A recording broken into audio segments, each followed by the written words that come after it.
Hi there, this is Derek from Pacific Coast Auto in Japan, and we're taking a look at an E550 Mercedes-Benz. This is the W211 model and the late model version of it, and so this is the after 2007 model.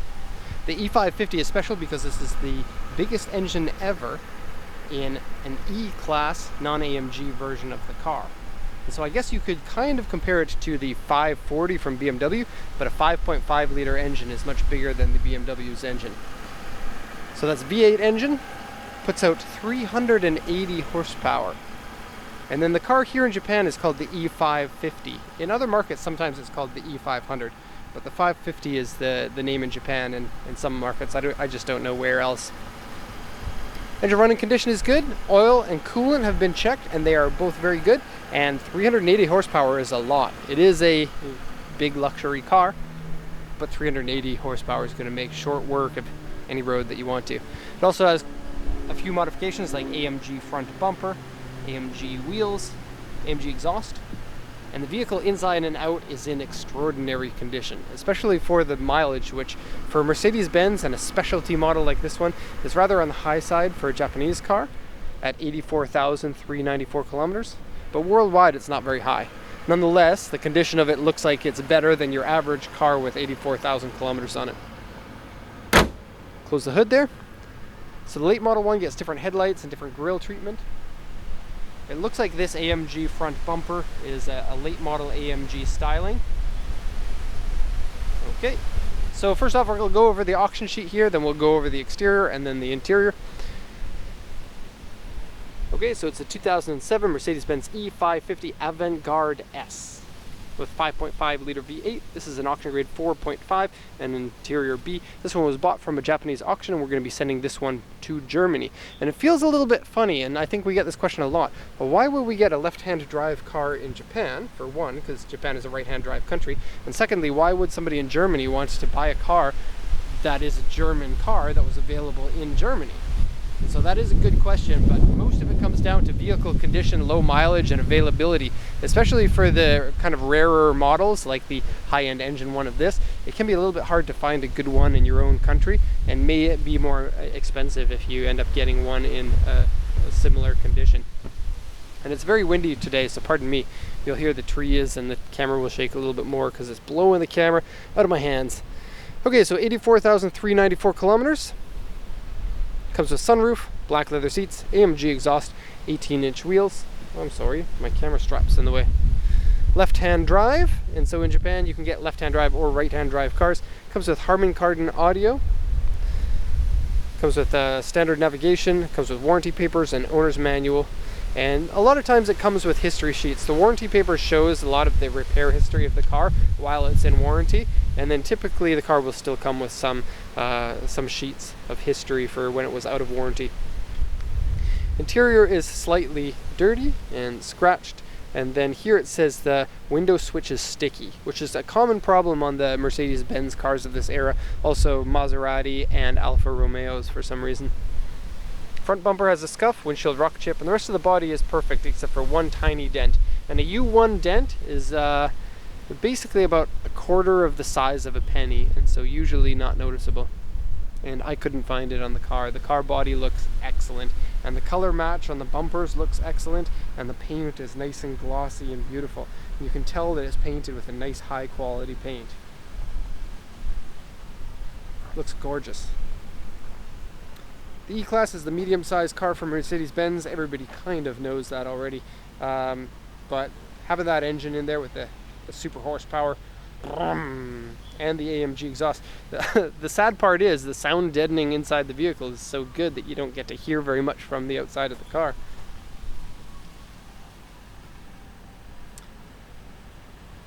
Okay, so we're going to go around once like this, and then I'll show you the interior. It's a well-appointed interior and is still fairly modern looking and feeling by today's standards. I think that probably around 2012 to 2015 there was a big jump in interiors, and so this one has kind of a classic look to it, but it doesn't feel old or outdated really. It just feels classic and good. And I think that a lot of the Mercedes-Benz right at the turn of the 2000s were kind of a step down in quality. I think for the refresh models, it was a nice step up. Okay, so trunk is rather big. Let's go into there first. E550 badge on the trunk there. It goes way back in there. So lots of space to put your people. Not your people, don't put people in the trunk. And then this vehicle is a Yanase car. In Japan, if you are Mercedes-Benz and you want to sell a car, you have to sell it with a Japanese company as well. Same with BMW and Alfa Romeo and everyone else. And Yanase is the official name of the Mercedes-Benz dealer here. Here's the AMG exhaust. It's pretty quiet at idle. Late model taillights. Gorgeous looking paint all the way down. Very nice. It's left-hand drive, so I went to the wrong side of the car to get in.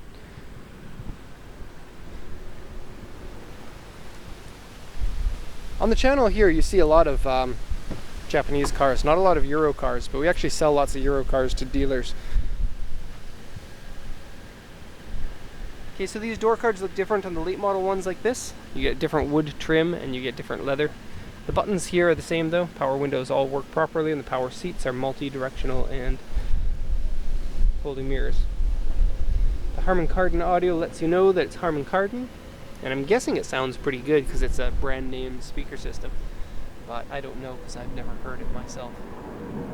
The sticky switch gear is right here. You can kind of see it. And I'm sure it's not a super difficult thing to fix. Steering wheel buttons, you can actually shift yourself on this one. So that's cool. Leather seats are heated. And they're actually quite comfortable. I think that these would be considered a sports seat. But I don't know Mercedes-Benz seats well enough for this generation. We sell a lot of like 219 series, which is the CLS, which is a really weird looking version of this car, but they're really cheap in Japan and something you might want to look into. The CLS, it's like a sports, it's like a 5 series, but like a sportier body one. Okay, nice looking gauge set here. Now you can change that to multiple different languages in the standard computer. You have to like press some of the buttons. There's like some sort of combination. You can look it up on the internet because I don't remember. Nice looking wood trim there. Pretty standard here. Heated seats, power blind at the back. Shifting is good, power steering is good, throttle is good, and the throttle shakes the car when you rev. Like you can feel the torque moving the car like vroom, vroom. Very cool. There's a section of the wood panel that's a different color. That's weird. I think it was replaced at some point. Probably it cracked. Because the wood, if you lean on the wood, then you end up cracking it. And maybe somebody just... Whoops. This is fun. You can do this. And you can do this. Wow. That's so fun. It's way more fun than it looks. Trust me. Okay. Get sunroof for your sunny days. Women in Japan don't like sunroofs. It's because everyone here is very worried about the sun and wrinkles. They usually walk with, whoa, wind's blowing me. Walk with umbrellas. If you haven't seen it, then it's really weird. Walk with umbrellas on a sunny day, and it's just the norm. Ashtray. And you get your own climate control here, so it's 4 zones for the climate. Every person who's sitting here will get their own zone. Unless there's somebody sitting on the hump, you don't get your own zone. You kind of have to share zones with other people. So set your temperature for what you like, and then there's no arguing. Very cool. Seats in the back, pop-up style headrests. You can see one of them is up and the other 2 are down. I believe they pop up in the case of an accident, no matter what your setting is.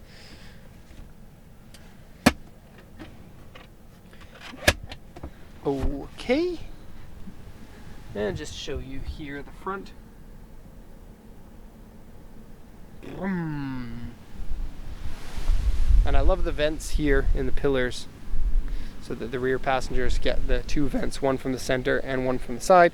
Sorry, BMW, you didn't have those vents there for your car. At least at this time. Maybe they do now. Alright, so that's it.